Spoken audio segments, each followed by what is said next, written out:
মেলা আপনার শেষ আজকে কয় তারিখ? আজকে 26 তারিখ। আপনি ওই বুঝবেন আমারে, আপনার আমি যেদিন 0 পয়েন্ট কইছি ওই দিনই আপনার চিনছি আমি। খুলনায় ব্যবসায়ীর কাছ থেকে 10 লাখ টাকা চাঁদা দাবির অভিযোগ উঠেছে বৈষম্য বিরোধী ছাত্র আন্দোলনের নেতা জহুরুল হক তানভীর ও সাজ্জাদুল ইসলাম আজাদের বিরুদ্ধে। আমার কাছে 2 টাকা রেডি আছে, যদি আপনি মনে করেন যে মন্টু ভাই আগে এসে দিয়ে যান তাহলে আমি যাদের দিয়ে এসে। চলতি মাসের 6 তারিখে জুলাই স্মৃতি উদযাপন মেলার ইভেন্টের দায়িত্ব পাওয়া মোহাম্মদ মন্টুর কাছে চাঁদা দাবির একটি অডিও রেকর্ড ফাঁস হয়। মেলা বন্ধ করতে আমি পাঠাবো কেন? আপনি একজন যা বললে তার হয়ে গেল। ভাই ওরা তো আপনাদের কথাই বলে, তানভীরের কথা আর আপনার কথাই তো বলে।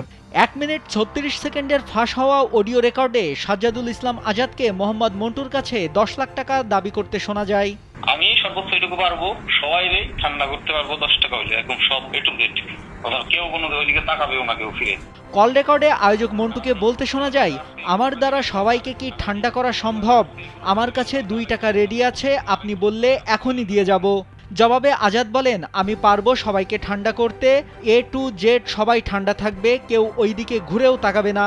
যদি 10 টাকা দেন, আর যদি না দেন তাহলে আজ এ গ্রুপ যাবে, কাল অন্য গ্রুপ যাবে, আপনি কয়জনকে ঠান্ডা করবেন? আমার কাছে 2 টাকা রেডি আছে, যদি আপনি মনে করেন যে মন্টু ভাই আগে এসে দিয়ে যান তাহলে আমি যাদের দিয়ে এসে। 2 টাকা দিয়ে আপনি কি দেরো ঠান্ডা করতে পারবেন আপনি? অ্যাডভান্স হিসাবে নেন, তারপরে যেটা হয় সেটা দেখি কথাবার্তা বলবো। ভাই মেলা আপনার শেষ আজকে কয় তারিখ? আজকে 26 তারিখ। আপনি ওই বুঝবেন আমারে, আপনার আমি যেদিন 0 পয়েন্ট কইছি ওই দিনই আপনার চিনছি আমি। বুঝতে পারছেন? আর নতুন করে চিনাইতে হবে না। আমি সর্বোচ্চ এটুকু পারবো, সবাই ঠান্ডা করতে পারবো 10 টাকা হইলে, একদম সব এটুকু কেউ কোনো ওইদিকে তাকাবেও না কেউ ফিরে। আর আপনি মনে করেন আজকে এই গ্রুপে দিবেন, কালকে আরেক গ্রুপ যাবে, পরশু দিন আরেক গ্রুপ যাবে, আপনি কয়জনকে থামাবেন? এ সময় মন্টু বলেন, আমার দ্বারা তো সবাইকে ঠান্ডা করা সম্ভব না। জবাবে আজাদ বলেন, আপনার পুলিশ কমিশনারও ঠান্ডা করতে পারবে না, বলে দিয়েন তারে। পরে মন্টু বলেন, আপনাদের ছোট ভাইয়েরা এসে তানভীর ভাইয়ের কথা বলেছে। জবাবে আজাদ বলেন, মেলা ভাঙতে তো আমরা কাউকে পাঠাইনি, তাহলে ওদেরই দিয়ে দেন।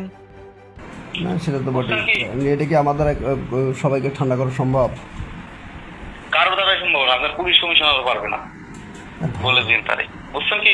2 তো দিচ্ছি, দিবেরই ছিলাম আজকে, আমি পৌঁছে দেখতেছি আপনার হবে না ভাই, আপনি ওরাই দেন। চলে।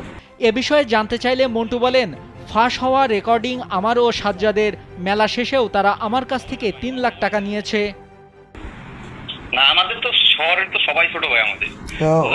তো এর আগে এসে নিজেই পরিচয় দিছে যে আমাকে আজাদ ভাই তানভীর ভাই পাঠাইছে আপনার সাথে কথা বলতে। আপনি কখন বলছেন কি করবেন? কথা বলতে পাঠাবো কেন? আপনার মেলা বন্ধ করতে আমি পাঠাবো কেন? আপনি একজন যা বললে তার হয়ে গেল। ভাই ওরা তো আপনাদের কথাই বলে, তানভীর ভাইয়ের কথা আর আপনার কথাই তো বলে। তাহলে এখন আপনারা যদি বড় হয়ে যদি কন্ট্রোল না করতে পারেন, তাহলে তো আমি প্রতি গ্রুপ ভাই পারবো না কন্ট্রোল করতে। এ বিষয়ে জানতে চেয়ে সাজ্জাদুল ইসলাম আজাদ ও জহুরুল হক তানভীরকে একাধিকবার কল দিয়েও পাওয়া যায়নি। জহুরুল হক তানভীর খুলনা বিশ্ববিদ্যালয়ের পরিসংখ্যান ডিসিপ্লিনের অনার্সের শিক্ষার্থী ও বৈষম্য বিরোধী ছাত্র আন্দোলন খুলনা মহানগরীর সদস্য সচিব। আর সাজ্জাদুল ইসলাম আজাদ একই বিশ্ববিদ্যালয়ের গণযোগাযোগ ও সাংবাদিকতা ডিসিপ্লিনের মাস্টার্সের শিক্ষার্থী ও বৈষম্য বিরোধী ছাত্র আন্দোলন খুলনা মহানগরীর মুখ্য সংগঠক। নাইমুল হাসিব, কালবেলা।